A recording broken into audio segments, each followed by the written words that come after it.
Un gusto nuevamente compartir la palabra de Dios con ustedes y también con los hermanos de la iglesia El Encuentro, dirigida por el presbítero Manuel Moya, y de la iglesia Nueva Esmirna, pastoreada por el reverendo Alfredo Cornejo. Estas congregaciones van a escuchar este mensaje después cuando el video esté publicado en YouTube, porque es un mensaje que trata de la reforma protestante, o más exactamente de los principios defendidos por los reformadores, los principios bíblicos de la reforma protestante. Así que es un mensaje que será compartido con hermanos de otras congregaciones y lo entregamos en las manos del Señor. Muy bien, quiero invitarles a que abram sus Biblias en la primera carta de Pablo a la iglesia de Corinto, en el capítulo 15. Ese es el texto base del sermón de hoy.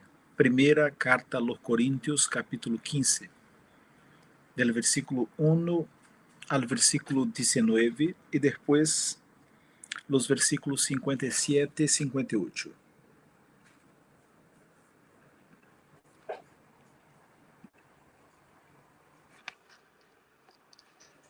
La palabra de Dios dice lo siguiente en la primera carta a los Corintios, capítulo 15, del 1 en adelante. Además os declaro, hermanos, el evangelio que os he predicado, el cual también recibisteis, en el cual también perseveráis, por el cual asimismo, si retenéis la palabra que os he predicado, sois salvos, si não creísteis en vano. Porque primeiramente os he enseñado lo que asimismo recibí, que Cristo murió por nuestros pecados, conforme a las Escrituras, y que fue sepultado, y que resucitó al tercer día, conforme a las Escrituras, y que apareció a Cefas, y después a los 12. Después apareció a más de 500 hermanos a la vez, de los cuales muchos viven aún y otros ya duermen. Después apareció a Jacobo, después a todos los apóstoles, y al último de todos, como a un abortivo, me apareció a mí, porque yo soy el más pequeño de los apóstoles, que no soy digno de ser llamado apóstol, porque perseguí a la iglesia de Dios. Pero por la gracia de Dios soy lo que soy, y su gracia no ha sido en vano para conmigo.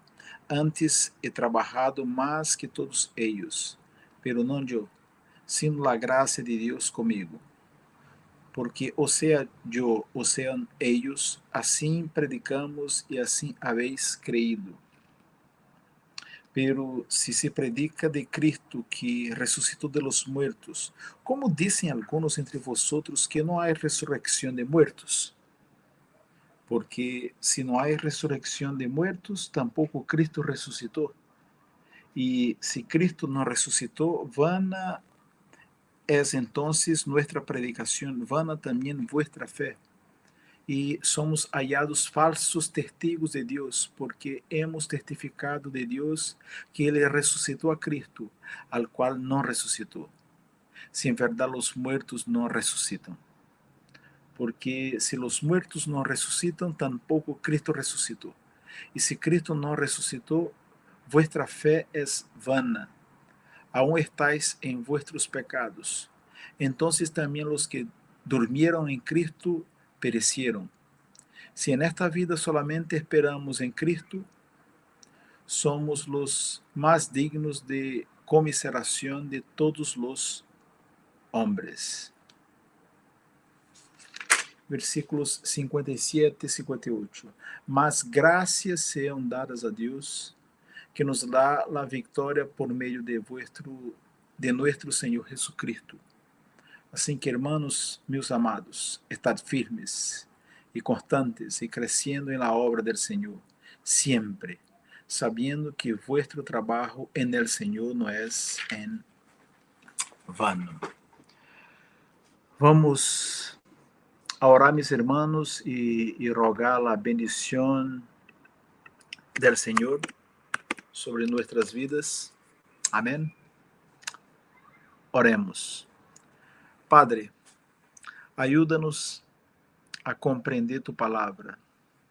Ayúdanos a obedecerla. Ayúdanos a reflejarla en el mundo, a compartirla con los demás. Que podamos não solo abraçar o regalo que nos has dado, sino que também compartilhá-lo com os demás. Te lo pedimos assim, e que te quedes conosco e que bendigas a nossa amada primeira igreja Presbiteriana de Santiago e também a los amados hermanos de la igreja El Encuentro e de la igreja Nueva Esmirna. Tudo isso te lo pedimos, Senhor, em nome de Jesus. Amém. A Igreja de Deus sempre ha tenido a necessidade de reformar-se, de volver hacia el Senhor e renovar-se em sua presença. Esta necessidade ha existido desde Gênesis 3, é decir, desde quando o pecado ingressou no mundo de los seres humanos, e seguirá existindo hasta el regreso de Jesucristo.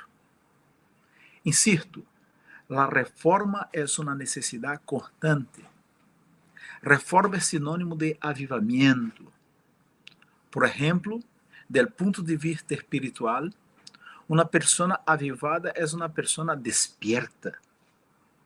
Cuando uno no está despierto, tiene sueño, es tibio, como lo foi em momento a igreja de Laodicea. Mis hermanos e hermanas, a igreja, que nada mais é que nós como corpo de Cristo, necessita ser reavivada e reformada constantemente. Em outras palavras, necessita lubricação, vida, poder, llenura do Espírito Santo.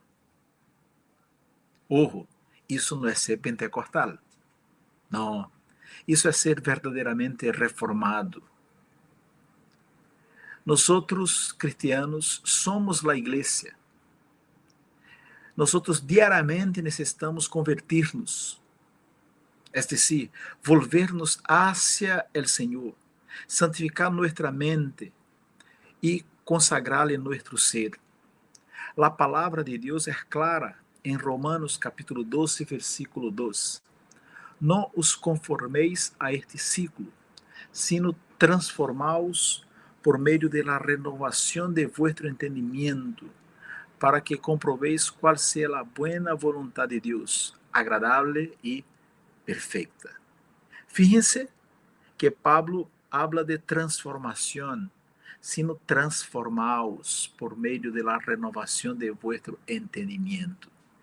Esta transformação tem que ver com o processo de santificação, que deve implicar em uma conversão diária, me explico. Por lo qual, en este processo, a natureza del viejo hombre é debilitada ou se debilita, e a nova vida em Cristo fortalecida. O processo de santificação implica em isso, em debilitar os efeitos do pecado em nós e em fortalecer a nova vida em Cristo. A conversão não é só um evento, me refiro a la ocasião em la qual o Espírito Santo nos rescatou de las tinieblas e nos insertou en el reino de Deus. A conversão não é só um evento, a conversão também é um processo, é o início de uma nova vida, que deve ser desarrollada e fructificar para a glória de Deus, a 30, 60 e a 100 por 1. Quando hablamos de reforma, rápidamente nuestra mente se remonta a los orígenes del protestantismo en el siglo XVI. Lutero, Calvino, Knox y otros nombres se nos vienen. Por ejemplo, no sé cuántos tuvieron presente que ayer, 31 de octubre, se celebró el aniversario de 503 años desde que Martín Lutero publicó sus hoy famosas 95 tesis. ¿Cómo fue la celebración en tu casa? ¿Cómo usted celebró la reforma? Los 503 años desde que Lutero publicó sus tesis. Mi familia y yo lo celebramos así. Ayer en la tardecita fuimos al templo de la primera iglesia y en el salón jugamos con Timoteo y Elena. Ustedes saben que hay un cochecito y así Carla y yo íbamos turnando a los bebés en el cochecito. Esta fue nuestra celebración familiar. Pues bien, la reforma del siglo XVI fue un evento muy importante. Sin embargo, no fue el único evento de esa naturaleza en la historia de la iglesia, en la historia del pueblo de Dios en la tierra. En la Biblia somos informados de algunas reformas religiosas. Por ejemplo, en los días del rey Asa, entre el 10º y 9º siglo antes de Cristo, hubo una reforma.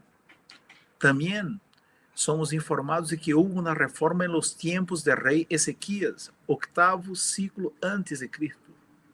Otra reforma en la época del rey Josías, 7 siglos antes de Jesús. Hubo también una reforma, no solo física, sino que también espiritual, que fue emprendida o dirigida por Esdras y Nehemías, más o menos 450 años antes del nacimiento de Jesús. Tras la época bíblica, y también podemos evocar en términos bíblicos el fenómeno que caracterizó la vida de la Iglesia Apostólica en sus primeros años.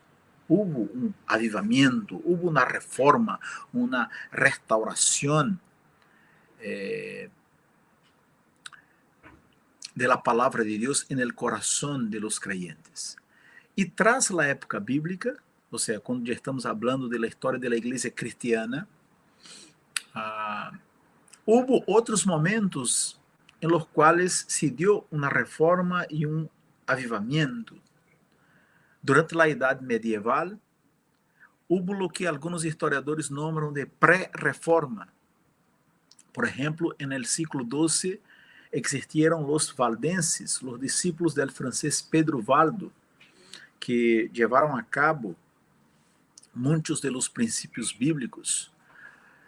En el siglo XIV, los Lollardos, los discípulos del inglés Juan Wycliffe, así eran conocidos, o quedaron conocidos como Lollardos. En el cambio del siglo XIV para el siglo XV, la mudanza de un siglo para el otro, los husitas, los discípulos del bohemio Juan Hus. Estos son algunos ejemplos de épocas en las cuales la iglesia experimentó procesos de reforma. Y también podemos mencionar en los siglos XVIII y XIX los famosos gran avivamientos, ¿cierto? Que acontecieron en Estados Unidos y Inglaterra. Estos movimientos, antes y después de la reforma del siglo XVI, reclamaron la restauración de la iglesia, el retorno de la iglesia a la palabra de Dios.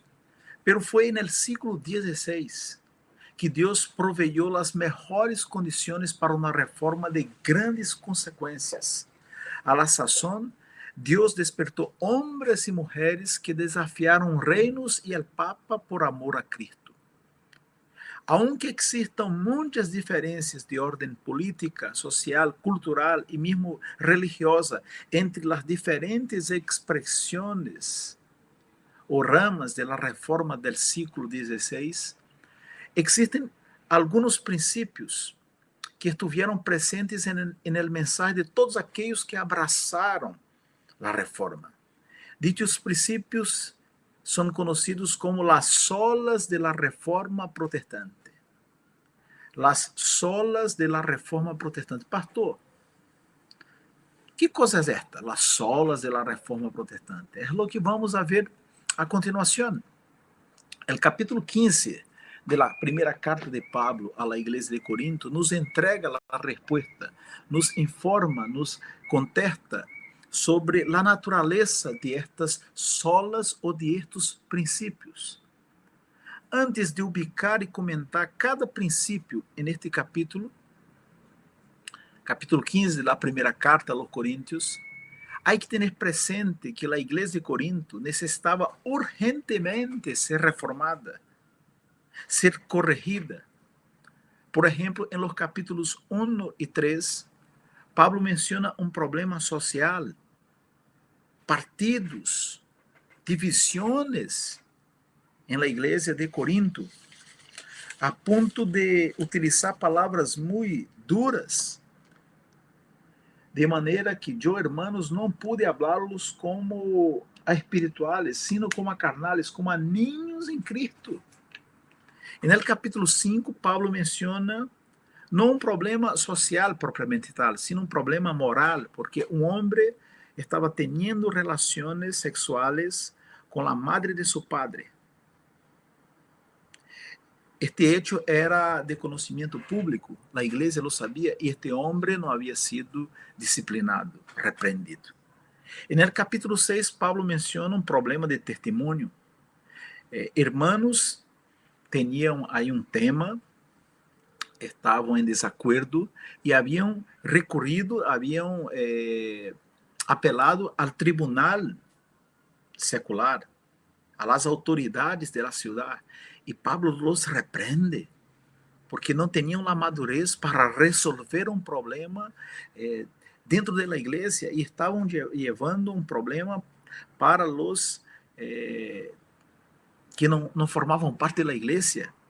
É decir, em vez de evangelizar a los não creyentes, eles estavam dando um péssimo testemunho a eles.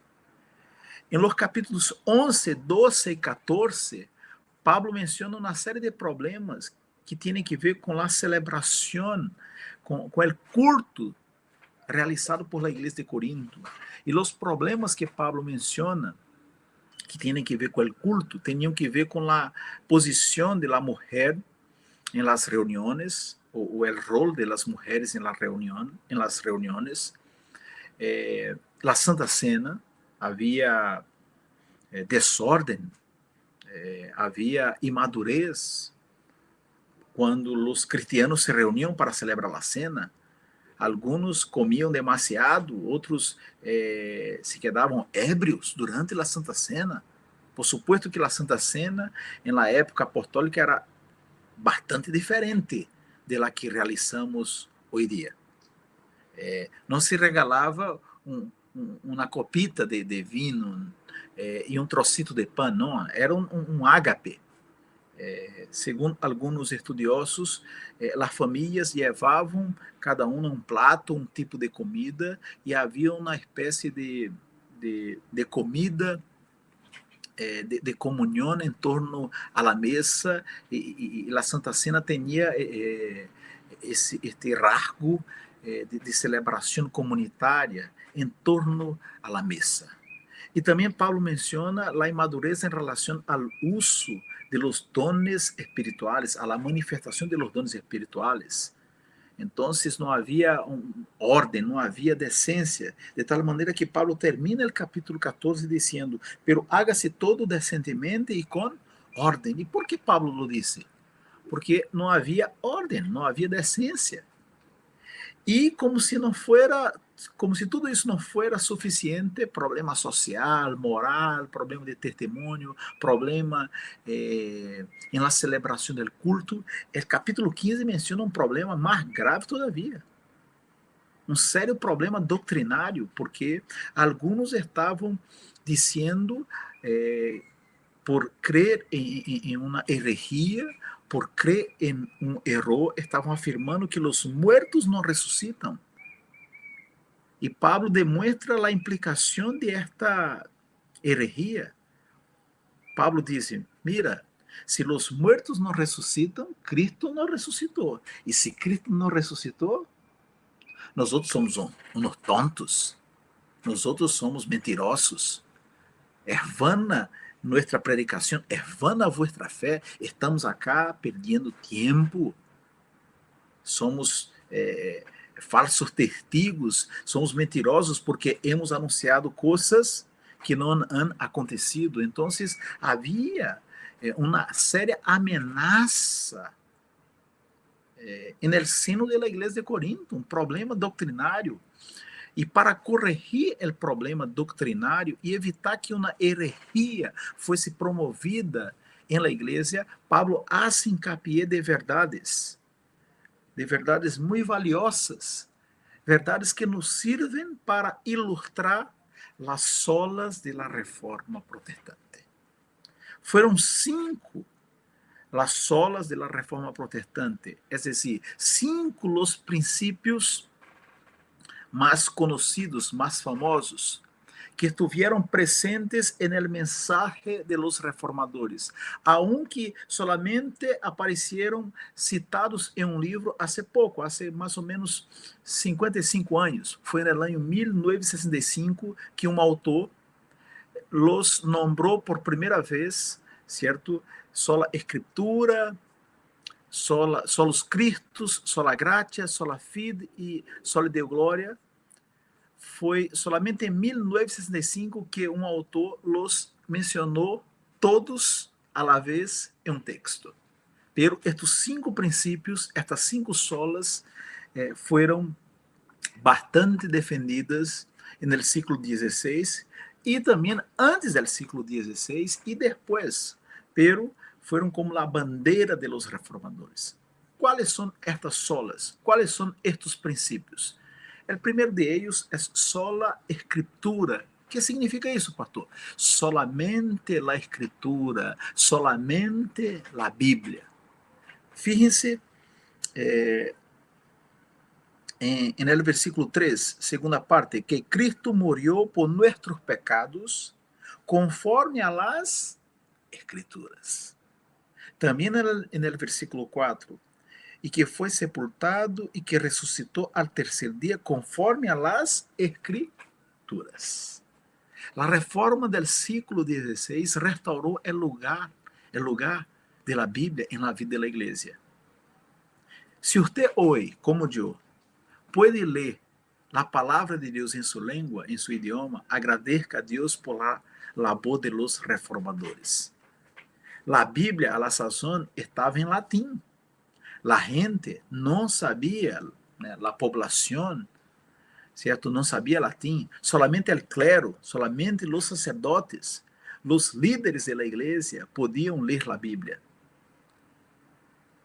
Aunque existiram pessoas, muito poucas, fora del clero, fora del liderazgo da igreja, que supieran latim, que sabiam ler latim, não havia exemplares da Bíblia disponíveis.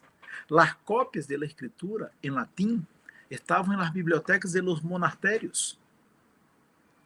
Tanto é assim que uma das primeiras labores de Lutero foi traduzir a Bíblia ao idioma alemão. O teólogo Pierre Olivetan, primo de Juan Calvino, foi o primeiro protestante que traduziu a Bíblia ao idioma francês. Isso em 1535. Ou seja, foi durante o século XVI, no marco do protestantismo, da reforma, que se empreenderam muitos esforços em diferentes lugares da Europa para que a Bíblia fuera traduzida a los idiomas e as pessoas tuvieran acesso à palavra de Deus. E também nesse marco foi necessário estabelecer ou fundar escolas, colégios. Por isso, a menudo, ao costado da igreja, se abria uma escola para educar as pessoas, alfabetizá-las, a fim de que pudieran poder ler e, por supuesto, ler a palavra de Deus e alimentar-se. Os reformadores destacaram que a única fuente de autoridade na igreja é a Bíblia. Por sua vez, a enseñança da Igreja Católica sobre autoridade na época e de alguma maneira sigue sendo hasta hoje, pode ser assim resumida, certo? Como a Igreja Católica entendia o conceito de autoridade no século XVI. Eu vou resumir em 3 pontos. O primeiro, para os católicos existiam 2 fuentes de autoridade, a Bíblia e a tradição. Segundo ponto, a Bíblia, segundo eles creiam, não era suficiente para dar o conhecimento salvador de Deus. Se necessitava o testemunho da igreja.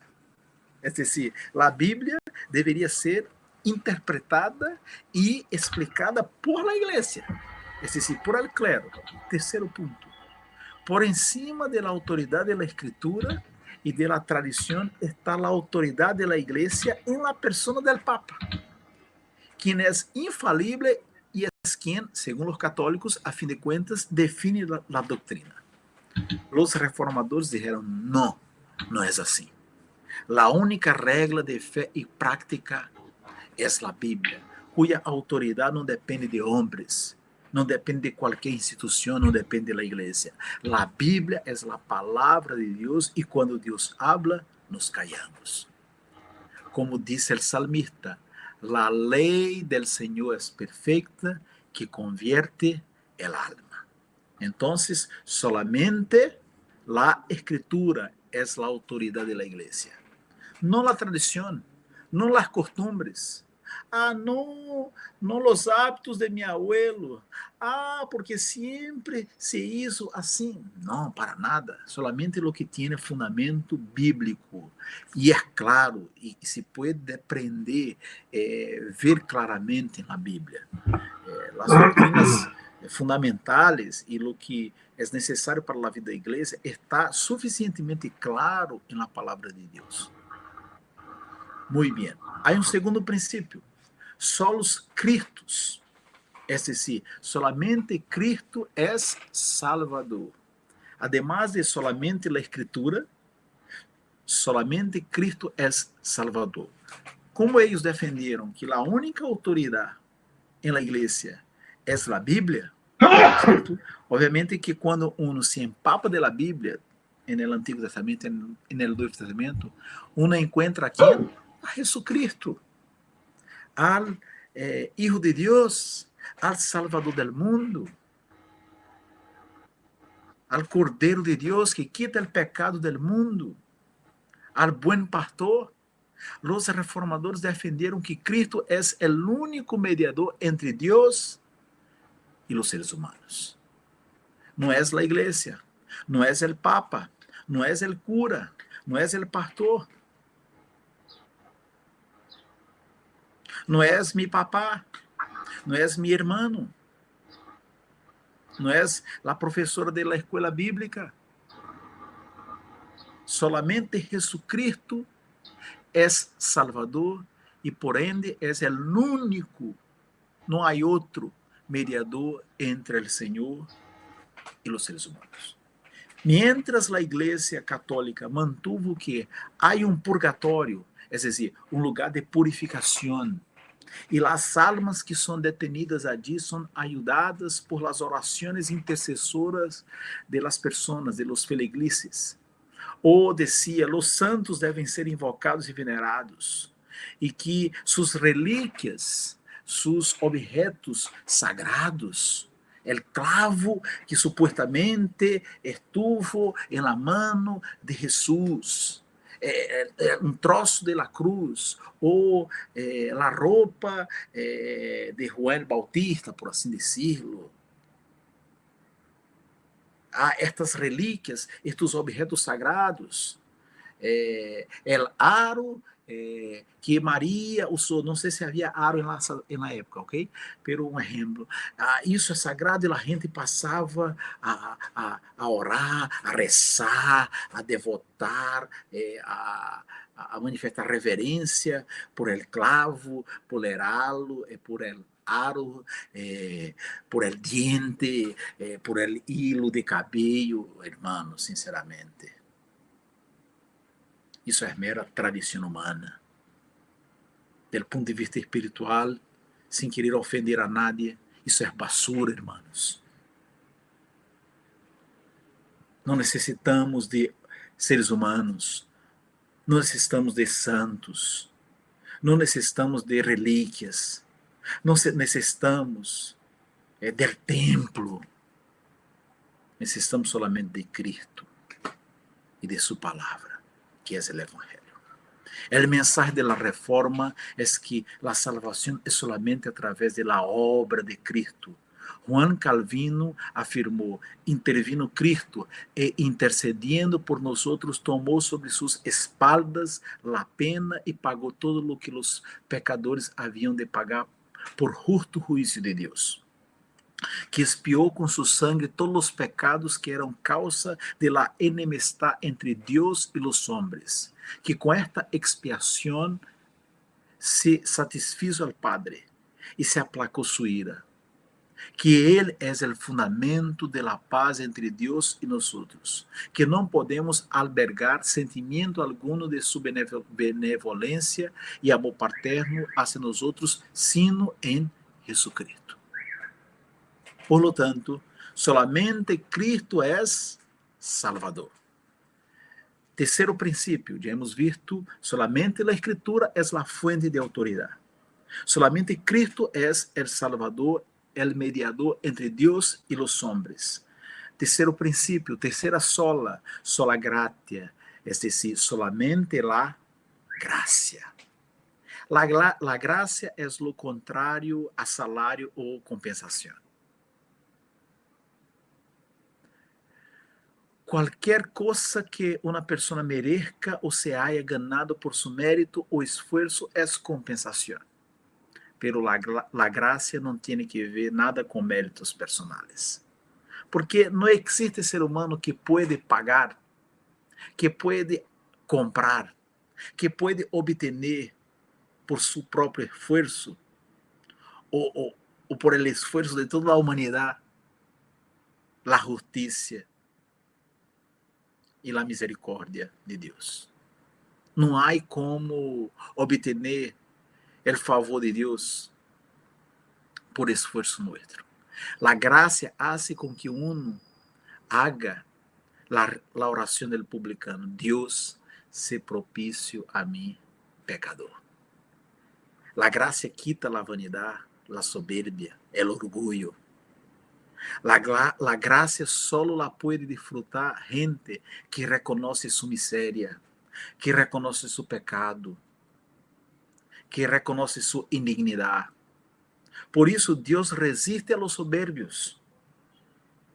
Isto é a essência do Evangelho, irmãos, porque por graça sois salvos, não por obras para que nadie se glorie, para que nada pueda creer-se muito. Esta é a ideia. La graça nos salva e nos impulsa a compartilhar o que temos com os demás. O Senhor Jesus nos ha ensinado: de graça recebisteis, dad de graça. Mas bem-aventurado és dar que receber. La graça está presente em la vida de todo creyente.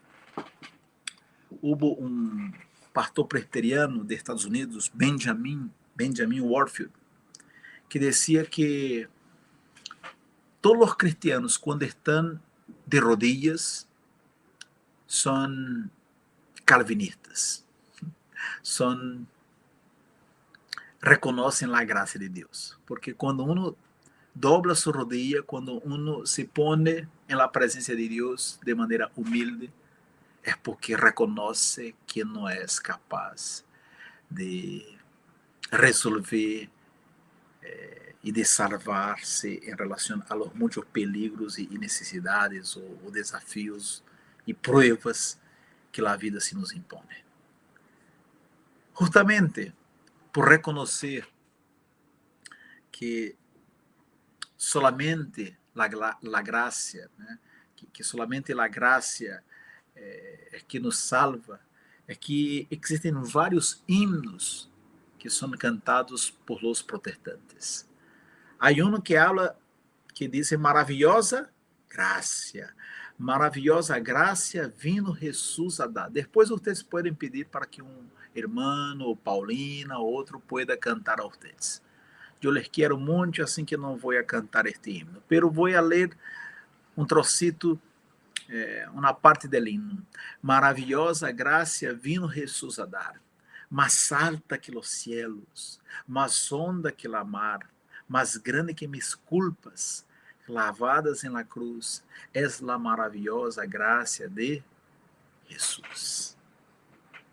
Solamente por la gracia somos salvos. Quarto princípio, quarta sola fide, significa solamente por fé. Pastor, ¿qué relación hay entre el principio anterior, sola gracia, con sola fide? Mis hermanos, la gracia es el regalo de Dios. Pero ¿cómo la gracia de la salvación nos alcanza? A través de la fe.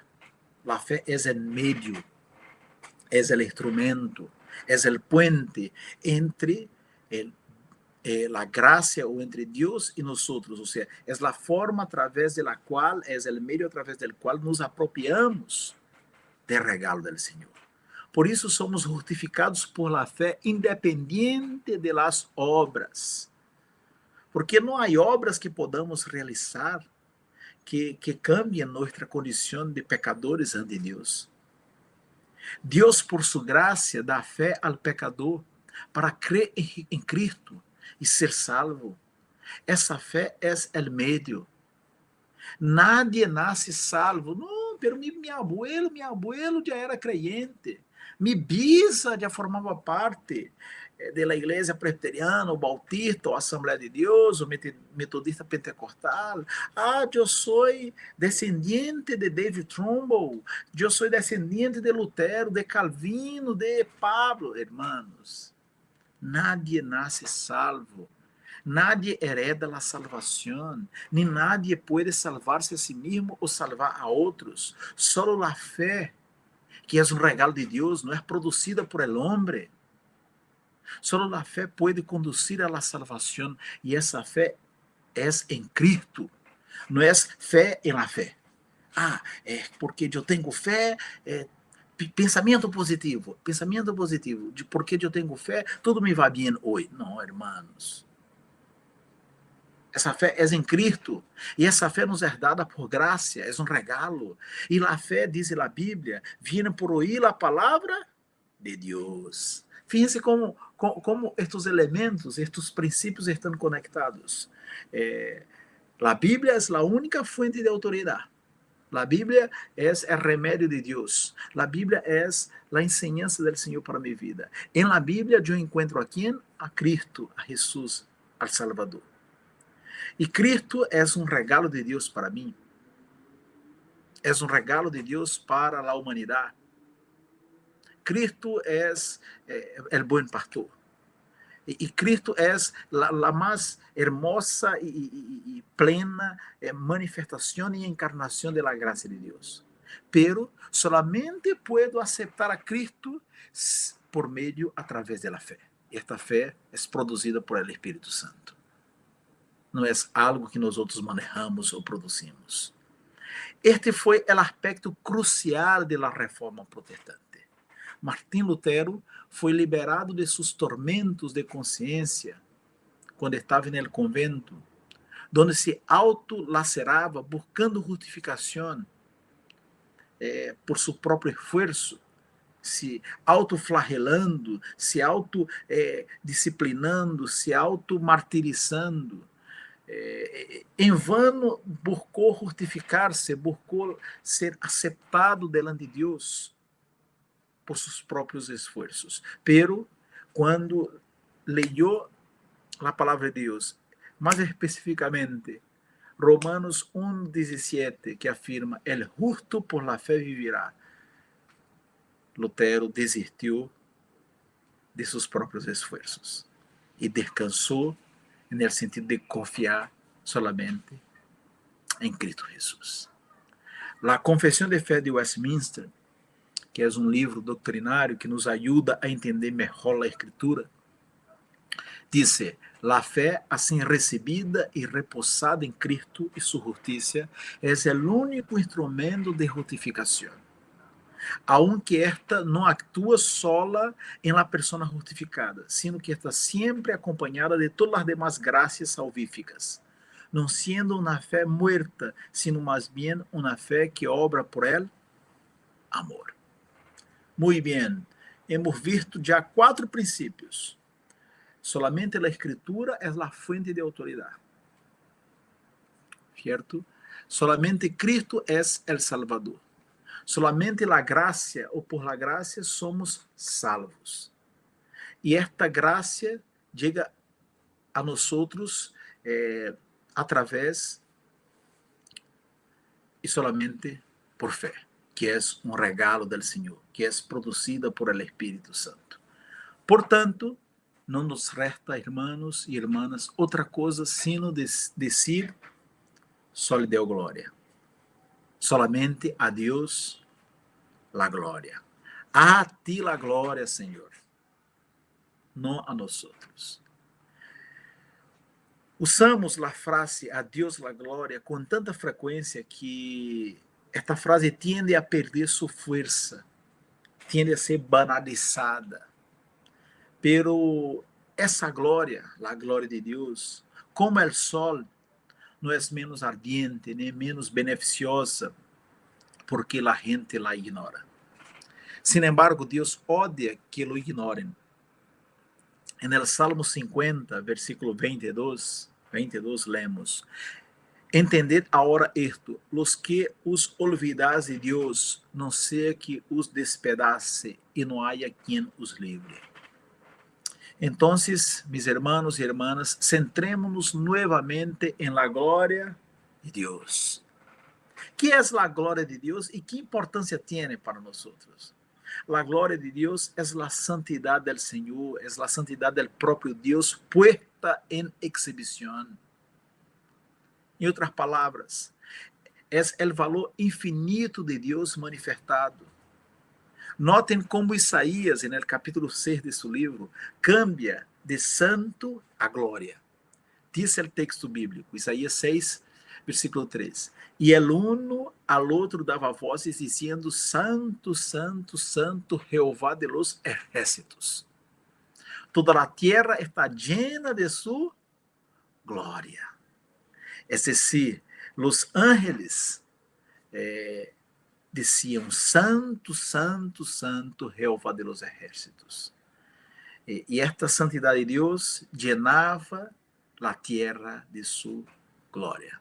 Quando a santidade de Deus llena a terra para que a gente la vea, isso se chama a glória do Senhor.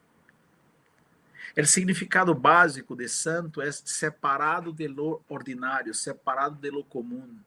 Portanto, a santidade de Deus é sua separação infinita de todo lo comum e de todo lo que é pecaminoso.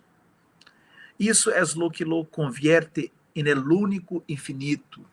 La singularidade de Deus, como el único Deus, lo hace infinitamente valioso e santo. Durante muito tempo, em la vida de la igreja, la glória de Deus foi reemplazada por la belleza de las catedrales, los edifícios com muitos adornos. La glória de Deus foi reemplazada por los rituales, por la tradición. Es que siempre se rezó, se hizo peregrinaciones a este sitio. Santiago, como se dice? Santiago de Compostela, ¿verdad? En España. ¿cierto? Hay muchos lugares que la gente los tiene por sagrados. Hay otros que se van a Jerusalén, que quieren ser bautizados en las aguas del río Jordán. Eh, eh, durante muito tempo e todavia hoje, em muitos contextos, a glória de Deus é reemplazada por las imágenes, por las estatuas, ou por la presença del Papa. E a vezes, incluso em las igrejas evangélicas ou protestantes, por la presença del pastor, por la presença de uma autoridade eclesiástica, hermanos. Tudo isso não deve ser apoiado por nós outros. Só lhe deu glória, hermanos. Solamente a Deus la glória. Então, sem exibição. É que eu hice uma boa ação. Eu, não sei, eu fui e tive a oportunidade de visitar a ninhos carentes e regalei, certo, uns joguetes, e aí me saco na foto e la publico. Hermanos, cuidado. Às vezes nos complicamos, certo? Queremos a alabanza de los hombres. Todo nosso esforço deve resultar na glória de Deus. Amém? Então, estes são os princípios bíblicos de la reforma protestante, las solas de la reforma. Solamente la escritura, solamente Cristo é Salvador, solamente la gracia, solamente por fé e solamente a Deus la glória. Pastor, muito bem. Pastor, me quedou claro. Pero tenho uma pergunta, pastor. Que isso tem que ver com nós outros hoje? Nós outros cidadãos del cielo vivendo em Chile pós-plebiscito, pastor. Hoje, o primeiro dia de novembro do ano 2020. Muito bem, este mensagem, estes princípios foram importantes, porque Deus usou a homens como Lutero, Calvino, Knox, Bessa e tantos outros para falar solamente a escritura, solamente Cristo, solamente a graça, solamente por fé, glória solamente a Deus. Pero que tem que ver isso comigo? Tem muito que ver, hermanos, porque são princípios bíblicos. Me gostaria de dizer algumas coisas a modo de conclusão e de aplicação. O primeiro que quero destacar é que quando recordamos a reforma, não lo hacemos para exaltar homens, pessoas. Porque aunque Deus haya usado a pessoas, estas pessoas foram pecadoras ou pecadores. E em sua biografia há também erros, há defeitos. Assim que não deve existir na igreja espaço para que tenhamos uma expectativa ou que busquemos projetar os líderes em desmedro da glória de Deus. Isso não significa dizer que não podemos ou que não devamos reconhecer e valorar o esforço, certo? E o que Deus hizo através das pessoas. Lo podemos, pero com cautela, com sabedoria, com madurez, para que, al fim e al cabo, se quede evidente, se quede muito evidente, muito explícito que a glória pertence a Deus e que nós outros somos servos inúteis, que Deus nos utiliza segundo seus planos, segundo sua vontade. Então, o primeiro é que recordar a reforma não tem que ver com exaltar homens, exaltar o passado, exaltar nossa tradição teológica, eclesiástica, não. Recordar o passado é para dizer, Senhor, muitas graças, porque a pesar de nós outros, em que pese a nós outros, tu amas e tu cuidas de tu igreja, de tu povo. Uma segunda implicação, solamente a escritura. Como anda a leitura da Bíblia? ¿Te has empapado de la palabra del Senhor? ¿Te has alimentado del Evangelho? ¿Te has fortalecido en este pan, en esta agua que emanan de la Bíblia? Porque se não lo haces, te vas a debilitar e te quedarás muito expuesto ao pecado. E outra consequência de ello, não tendrás força para evangelizar, para compartilhar com os demás lo que Deus ha hecho em tu vida. Não tendrás a disposição e a força para abrir tus lábios e assumir que tu eres de Cristo, que Cristo realmente te salvou. Então, a Bíblia deve estar, hermanos, não solamente em nossa estanteria, em la mesa, em la repisa. A Bíblia deve estar em nossa mente, em nosso coração, para que a boca pueda manifestar o conteúdo da palavra de Deus. A fé viene por oír, e oír que coisa? A palavra de Deus. Se a palavra de Deus está em tu boca, tu podrás compartilhá-la com as demais pessoas. Mas se a palavra de Deus não está em tu boca, não está em tu coração, tu não tendrás lo necessário para ti. E se não tienes lo necessário para ti, não podrás ajudar a outro. Outra implicação é tu grande tesouro, tu grande fortaleza, não é tu saúde. Tu grande tesouro, tu grande fortaleza, tu grande bendição não é a igreja a la qual tu perteneces. Não é tu papai e tu mamá. Não é tu hijo, não é tu hija. Tu grande tesouro não é tu carreira. Tu bem mais valioso não tem que ver com os bens materiais. Nossa mais grande fortaleza, nosso tesouro mais rico e suficiente é Cristo Jesus. Goza-te em Cristo, minha irmã. Alegra-te em Cristo. Não estou desvalorando a los hijos, a los papás, a la iglesia, a la carreira, a la plata, a la matrimônio, não, para nada. Solamente tentando poner as coisas em seus devidos e justos lugares. Se te falta Cristo, te ha faltado tudo. Mas se tu tienes Cristo como tu mais grande e principal alegria, tu podrás seguir adelante, aunque em algum momento sufra alguma perda financeira, aunque tenha problemas ou limitações em tu saúde, aunque experimente desafios e pruebas muito fuertes, como os últimos meses, que nos han tocado muitas limitações. Pero se Cristo é nossa fortaleza, é nosso fundamento, é nosso tesouro, é nosso bem mais valioso, vamos sair adelante.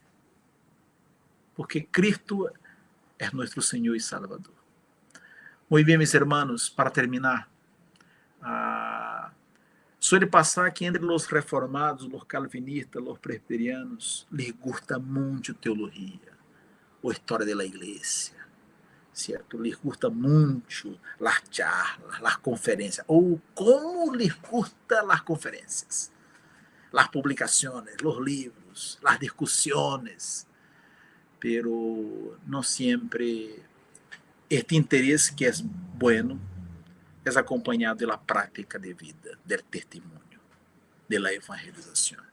Necessitamos, hermanos, equilibrar as coisas, equilibrar a balança, demonstrar tanto nosso amor à doutrina, à história, certo, à igreja, a lo que heredamos de nossos padres e nossos antepassados, com uma vida cristiana avivada, reformada, restaurada, a fim de que podamos compartilhar com os demais o que Deus ha regalado a nós. Dizer que somos reformados sem abraçar en el corazón el mensaje, sem vivi-lo, sem tomá-lo em sério, suena hipocrisia, suena um discurso vazio. E o mundo está lleno de discursos vazios, de retóricas que não quadram com a realidade. O que Deus espera de nós é que seamos adoradores em espírito e em verdade. Não somente que confessemos a verdade, sino que la vivamos, que la tomemos em sério, para a glória de su nome, para a edificação da igreja e para a salvação de los elegidos, de los escogidos del Senhor. Amém.